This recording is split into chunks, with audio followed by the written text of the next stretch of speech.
Salut à vous, j'espère que tout va bien et bienvenue sur la chaîne, c'est la première fois que vous regardez une de mes vidéos. Je m'appelle Mathis Royer, je suis monteur, créateur de contenu et j'aime également beaucoup le marketing et la psychologie. Et je vais commencer une série de vidéos avec un concept extrêmement simple qui s'appelle Paye ta pub. Le concept donc, je vais étudier à chaque fois une pub d'une grande marque, ça peut être de la nourriture, voiture, technologie. Je vais analyser une pub entièrement, essayer de relever les principes qui ont fait que cette pub a marché ou non. Et je vais expliquer comment vous pouvez les utiliser, ces mêmes principes, pour votre business. Pour le premier épisode de cette série, on va donc commencer par la pub de la DS4 e-Tense, qui est une pub qui fait 30 secondes et qui pourtant regorge vraiment de principes psychologiques pour vous inciter à acheter la voiture ou du moins vous y intéresser. Donc comment ça va se passer? Premièrement, je vais laisser la pub sans faire de commentaires, ensuite je vais découper la pub avec ce que j'ai pu relever. Évidemment, ce n'est pas moi qui ai créé la pub, donc peut-être que je passe à côté de quelque chose, peut-être que j'interprète mal les choses, mais c'est la propre interprétation que j'ai de cette publicité. Et ensuite, avec les principes que j'ai relevés, je vais vous expliquer comment vous pouvez les utiliser pour votre propre business. Donc, c'est parti! On y va donc directement avec la pub, c'est parti.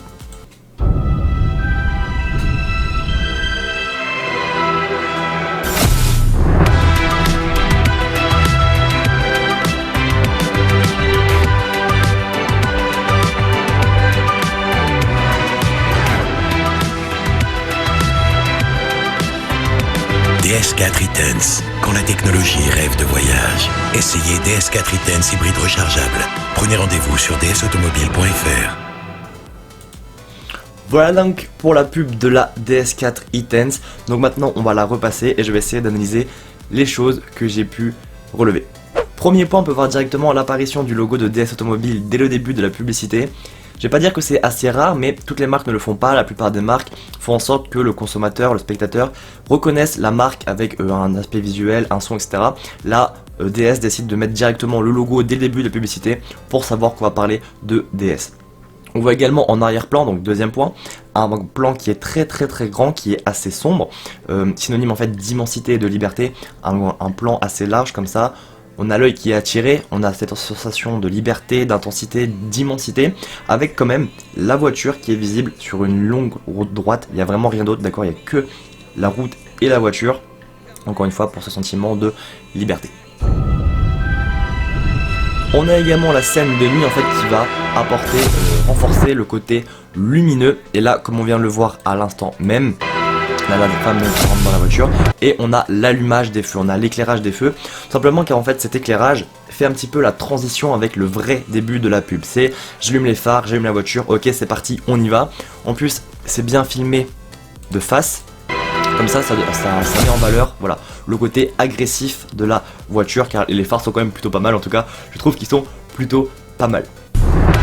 La pub donc continue et là on a directement l'apparition de nombreux effets holographiques, toujours de nuit en fait justement, hein, le fait que ce soit filmé de nuit c'est totalement volontaire, c'est pour renforcer cet aspect lumineux, cet aspect joli et évidemment l'aspect futuriste de la pub. Donc tac, ces effets holographiques qui servent aussi en fait également à garder l'œil du spectateur, car tout simplement c'est joli, une pub avec des effets spéciaux un petit peu comme ça c'est joli, donc ça garde l'œil du spectateur. On voit également que la voiture elle est filmée sous plusieurs angles, en fait tout ça ça a plusieurs buts. Le premier but c'est de pouvoir mettre la voiture, là par exemple on est dans le cockpit, on a même la représentation 3D sur l'écran. En fait, le but de filmer la voiture sous plusieurs angles, c'est premièrement montrer la voiture sous tous ses aspects, pour séduire le consommateur évidemment, mais également donner du dynamisme à l'image. Au lieu d'avoir juste une image fixe, on a plusieurs images de la voiture, on a le devant, l'arrière, le cockpit, et comme ça, ça garde le spectateur dans tout simplement l'élan, l'énergie de la publicité. Donc là, pareil, la grande route scintillante, il n'y a vraiment rien du tout, c'est les montagnes, c'est la route, ça brille, on voit juste la voiture au loin. On voit toujours les effets holographiques, la personne qui semble fascinée comme si vraiment elle vivait une histoire, elle vivait une expérience, inconsciemment ou non, en tant que spectateur, on va se plonger dans cette histoire, on va être un petit peu à la place de la personne qui semble totalement fascinée par ce qu'il se passe. On voit également une grande arche, donc là c'est vraiment très joli, hein, c'est les effets spéciaux pour vraiment capter l'œil, attirer l'œil. Également cette arche qui fait penser quand même beaucoup simplement à l'Arc de Triomphe, synonyme déjà de prestige, l'Arc de Triomphe, mais également du patrimoine français, puisque Citroën est une marque française. Et ce passage fait également office en fait de transition avec justement tout ce qui va être caractéristiques techniques, le petit slogan qui passe bien, quand la technologie rêve de voyage. Justement concernant ça, c'est quand même un slogan qui est assez fort, puisque bien on mélange technologie, on mélange le voyage, la technologie qui voyage, ça donne quand même envie, ça donne vraiment, en tout cas personnellement, envie de connaître la voiture, quand la technologie rêve de voyage, essayez DS4 Iten. avec justement là la voix qui va indiquer que la voiture hybride rechargeable. Prenez rendez-vous. Apparition des caractéristiques techniques, hybride rechargeable, puisque de plus en plus de voitures maintenant mettent en avant leur côté hybride rechargeable, un petit peu en guise de green, d'écologie. L'écologie qui est vraiment au centre de plusieurs débats. Donc, mise en avant de l'hybride rechargeable, très bon point. Sur dsautomobile.fr. Essayez DS4 Et donc Iten hybride juste là, quand la voix rechargeable. dit Prenez rendez-vous sur venez essayer, prenez rendez-vous, etc. Et on voit qu'il n'y a pas d'annonce de prix, on voit qu'il n'y a pas de acheter. En fait, c'est pour éviter de décourager l'acheteur si le prix de la voiture est trop élevé. C'est également pour ne pas l'insister. En fait, lorsque vous allez indiquer le prix achat, je vais le redire juste après, mais lorsque vous allez indiquer clairement acheter ou payer maintenant, etc., ça peut freiner un petit peu le consommateur. C'est pour ça que la DS a été assez intelligent, car si le consommateur veut en savoir plus, eh bien il est obligé de se renseigner par dsautomobile.fr. et donc la pub qui se finit sur le logo de DS avec encore une fois un petit slogan évidemment traduit. Autre point donc, il y a également la musique qui est fantaisiste, qui est assez agréable, qui est douce, qui nous entraîne justement dans la féerie de la pub, et on a la voix qui est masculine, qui est assez grave, qui parle doucement, qui apaise le consommateur et qui est justement agréable à écouter. Ok, donc comme je vous l'ai dit au début de la vidéo, j'ai résumé tous les principes que j'ai cités et je vais vous expliquer comment vous pouvez utiliser ces principes pour votre propre business. Donc premièrement, l'apparition du logo de la marque dès le début, en fait c'est un petit peu le branding de votre business, d'accord? Donc hop, je vais prendre mon clavier, j'espère que ça fera pas trop de bruit. Donc ça va être le branding de votre business. C'est-à-dire que vous n'êtes pas forcément obligé de mettre directement votre logo dès que vous faites un post Instagram, dès que vous faites une vidéo, lorsque vous créez un produit, mais avoir un branding pour votre business, ça va être très très important. Ça va être votre image de marque, c'est comme ça que les gens vont vous reconnaître, c'est comme ça que vous allez vous imposer et vous démarquer au premier coup d'œil. Vous pouvez soit mettre directement votre logo, donc comme le fait DS pour sa pub, ou alors utiliser des moyens de branding qui sont un petit peu plus subtils, on va dire. Par exemple, le fameux ding dong d'Amazon, ding dong d'Amazon avec le chien qui aboie. Je suis sûr que vous savez de quoi je parle.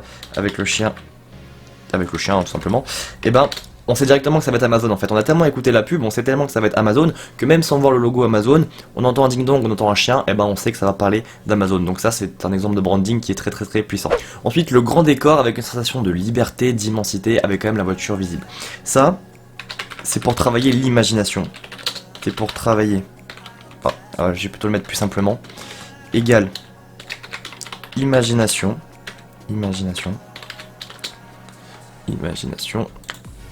Tac. Plus les sens. Il y a un principe psychologique humain qui est simplement l'utilisation des sens. L'humain est un être qui est sensible, c'est-à-dire qui utilise beaucoup ses sens, donc que ce soit l'odorat, l'ouïe, le goût, le toucher, et là avec vraiment cette sensation d'immensité, on ressent au fond de nous l'immensité de la chose. Ça peut être le vent au niveau du toucher, ça peut être vraiment la vue avec l'immensité de la chose. Essayez dans votre business, si possible, de travailler sur les sens de votre interlocuteur. Lorsque vous vendez votre offre, utilisez un langage sensoriel, utilisez un langage de l'ouïe, de la vue, du goût, de l'odorat. Faites travailler son imagination également pour le projeter dans votre produit. Par exemple, faites une description future. Si vous vendez un produit digital, faites une description ou même un service, ou même un produit physique, faites une description future du produit, qu'est-ce qu'il pourra faire avec ce produit, faites travailler son imagination. Si vous vendez une perceuse, avec ce produit, il pourra percer des trous dans le mur, les gens auront une meilleure image de lui, il passera pour débrouillard. Ça c'est pour l'aspect imaginatif. Pour l'aspect des sens, on peut dire que c'est une perceuse qui est légère, qui ne fait pas beaucoup de bruit. Bref, utilisez l'imagination et les sens dans votre business.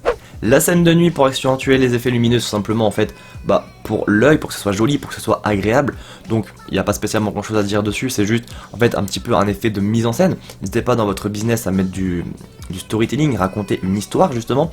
Ça va avec l'allumage des phares en face caméra pour un début un petit peu agressif, mais qui également raconte l'histoire. Ça fait la transition entre le début et le début de la pub et vraiment la pub qui commence avec la voiture qui roule, le début des hologrammes. Donc n'hésitez pas à mettre du storytelling, donc le storytelling, si vous ne savez pas c'est quoi, C'est le fait de raconter des histoires tout simplement, puisque l'homme adore les histoires, l'homme est vraiment... Ça s'écrit pas comme ça, storytelling? Storytelling, ok. L'homme est friand des histoires. Lorsqu'on était jeune, souvent nos parents nous racontaient des histoires avant de dormir et c'est resté ancré en nous. Donc n'hésitez pas à raconter des histoires autour de votre produit ou autour de votre business. Croyez-moi, vos prospects vont adorer ça. Là, c'est un choix qui a été assez ingénieux, mais au final assez simple également de DS. Donc déjà, restez simple, plus cohérent dans votre business. Cohérent. Pourquoi je dis ça? DS, dans cette pub, veut vendre une voiture futuriste, une voiture hybride rechargeable. Donc forcément, les hologrammes, c'est le futur par excellence. Donc tout le long de la route, on va voir des hologrammes qui apparaissent. Déjà, parce que c'est cohérent avec ce qu'ils veulent faire passer comme message. 2, c'est simple. Et 3, ça permet de garder l'œil du spectateur, d'accord? L'œil du spectateur, donc c'est-à-dire nous, lorsqu'on regarde la pub, reste accroché. Alors que s'il n'y avait pas forcément ces hologrammes, on verrait une voiture qui défile sur une route comme on en voit quasiment tout le temps dans les pubs de voitures et on n'aurait pas cette immersion. Et en plus, c'est joli car c'est joli les hologrammes, donc on veut regarder la publicité. D'ailleurs, le c'est joli, c'est important parce que lorsque vous faites par exemple des posts Instagram ou des vidéos, il faut que ce soit joli.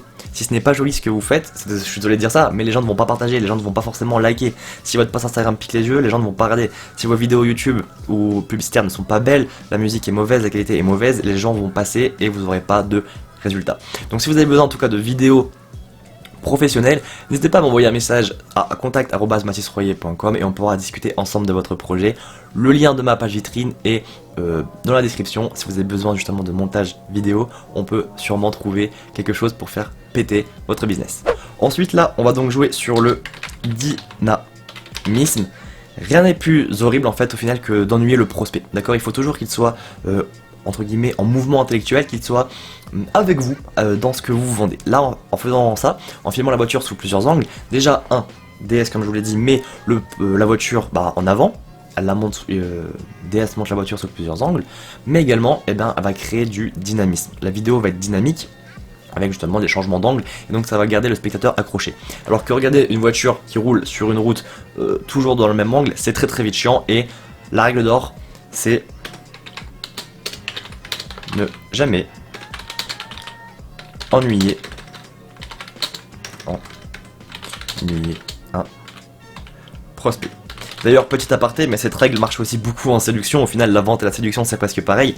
Si vous ennuyez la personne avec qui vous êtes, croyez-moi qu'elle ne restera pas et qu'elle voudra certainement plus jamais vous revoir car l'humain déteste l'ennui. Là, encore une fois, on retourne sur le storytelling. La personne est fascinée, on vit l'histoire avec elle, on a toujours les yeux qui sont accrochés. Là, c'est très intelligent car ils ont utilisé un sous-entendu. DS a utilisé un sous-entendu. Le bâtiment, on peut pas certifier que c'est l'Arc de Triomphe, d'accord, c'est pas écrit. Mais il nous le rappelle beaucoup. L'Arc de Triomphe, c'est le prestige, c'est l'un des prestiges français, c'est l'un des monuments français qui font la fierté de la France, si on peut dire. Justement, la marque est française, donc elle met en avant son côté français.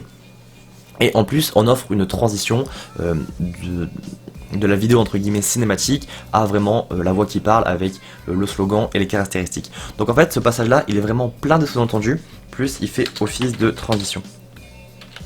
Office de transition. Donc la transition dans votre business, là ça vous servira pas forcément. Par contre les sous-entendus ça peut être très intéressant. Qu'est-ce que vous pouvez faire comme sous-entendu? Par exemple, vous pouvez mettre à la fin de votre... j'ai pas vraiment d'idée qui viennent comme ça, mais je suis sûr que vous aurez des idées de sous-entendus. Voilà. Pensez à cette Arc de Triomphe qui sous-entend le prestige de la France, qui sous-entend que la marque est française. Là c'est le petit slogan qui passe bien, d'accord, c'est la phrase de votre business au final, la phrase de votre business. Donc tout le monde n'a pas de slogan, moi par exemple dans mon business je n'ai pas vraiment de slogan, j'ai une ligne directrice, c'est la créativité est votre seule limite parce que j'aide les entrepreneurs à développer leur créativité en créant des contenus sur des vidéos, des posts Instagram, des formations, des lignes magnettes, bref j'aide à développer la créativité parce que j'aime beaucoup le design, la créativité justement. Et donc ça moi c'est ma ligne directrice. Donc essayez d'avoir cette petite phrase dans votre business d'ailleurs qui va vous aiguiller dans la bonne direction. Si vous avez cette petite phrase, cette grande idée, vous allez savoir pourquoi est-ce que vous faites votre business et ça c'est très intéressant. Et donc le petit slogan ici pour DS est assez impactant, on mélange la technologie, on mélange le voyage, le futur, et la visualisation par le conducteur. Si possible dans votre business, travaillez l'imagination. Enfin je l'ai déjà dit mais donc imagination slash visualisation. Donc évidemment la visualisation passe aussi par le travail des sens, mais il faut vraiment que votre prospect visualise ce qui va se passer avec votre produit, avec votre service, qu'est-ce qui va se passer dans sa vie une fois qu'il aura payé votre service. Vraiment, ne faites pas le vendeur de rêve, ce n'est pas ça que je dis, mais décrivez-lui quelque chose de beau, quelque chose qu'il peut visualiser, quelque chose qu'il peut imaginer. Donc là, on a l'accent sur le côté écolo, hein, très à la mode. Côté écolo, bon, je l'ai déjà écrit. Hop, attendez, on va faire plus simple. Tac. Dans votre business, par exemple, vous pouvez dire que imaginons que vous êtes prestataire de service dans les sites web. Vous pouvez dire que pour toute commande passée chez vous, il y aura un arbre de planté. Il y a par exemple Displate qui le fait. À chaque Displate commandé, il y a un arbre de planté. Ou avec Stripe, moi j'ai activé aussi cette option-là. À partir d'un certain nombre, d'un certain montant, une partie du virement que l'on me fait, enfin de la facture, est reversée pour la lutte contre le réchauffement climatique. Donc, il ne faut pas que vous vous forciez à le faire. Mais l'aspect écolo prend de plus en plus d'importance, donc vous pouvez mettre ça en place dans votre business. Ensuite, on a donc caché le prix. Donc ça marche pas tout le temps, mais ça peut être une stratégie, notamment si vous vendez des produits qui sont assez chers. Par exemple, les magasins de luxe, en général, les prix ne sont pas affichés de l'extérieur. On peut pas voir les prix de l'extérieur, et même parfois ils ne sont pas affichés en magasin. Il faut avoir soit la pièce sur mesure, soit demander le prix. Tout simplement pour pas déjà freiner le consommateur si le prix est très cher, et car ça donne un petit côté mystérieux au produit. Surtout, ne dévoilez pas le prix directement. Ne dévoilez pas le prix directement. Ne dévoilez pas le prix directement, c'est très important. Gardez toujours une part de mystère sur vos prix, et lorsque vous négociez par exemple un contrat avec un client, s'il vous demande quel est votre prix, demandez toujours d'abord quel est votre budget, car parfois il peut payer plus que ce que vous attendez, donc ça c'est vraiment tout bénef. Et si vous vendez un produit, évidemment, à un moment il va falloir montrer le prix, mais ne commencez pas directement avec mon produit coûte 199 €, une offre exceptionnelle jamais vue, non, ça vous le dites à la fin. Ensuite, la musique, pour l'ambiance, pour encore une fois le storytelling et la voix qui est grave, qui est agréable, car le son c'est aussi très important. Si vous faites des vidéos, que vous créez du contenu audio, pensez à avoir un son de qualité. Voilà donc pour cette vidéo, cette première analyse, j'espère qu'elle vous aura plu. Si c'est le cas, dites-le moi en commentaire, dites-moi quelle est la prochaine pub que vous voulez que j'analyse. N'hésitez pas à partager la vidéo, à me faire vraiment un maximum de retours, c'est des contenus qui me prennent un petit peu de temps quand même, donc j'espère que ça vous aide, que ça vous intéresse surtout. N'hésitez pas à me le dire réellement. N'hésitez pas donc à vous abonner à la chaîne, mettre un petit like, ça fait toujours plaisir. Partagez la vidéo, je crois que je vous l'ai déjà dit. Retrouvez-moi sur mon Instagram, Secret de Créateur, dans lequel sur ce compte je poste plein de contenu justement pour vous aider à développer votre créativité, pour créer des posts Instagram, tous les sites que j'utilise, les logiciels que j'utilise. D'ailleurs, si vous voulez avoir ces informations, n'hésitez pas à télécharger la palette créatrice, qui est un book à 0 €. Dans lequel vous avez accès à des templates Canva pour gagner du temps, mes astuces de créateur, comment trouver des idées, toutes les banques d'images, des logiciels que j'utilise. Vous avez tout servi sur un plateau d'argent, totalement gratuit, vous avez juste à mettre votre mail et votre prénom et vous aurez accès à ça. Et moi je vous dis à très bientôt pour la prochaine analyse de pub.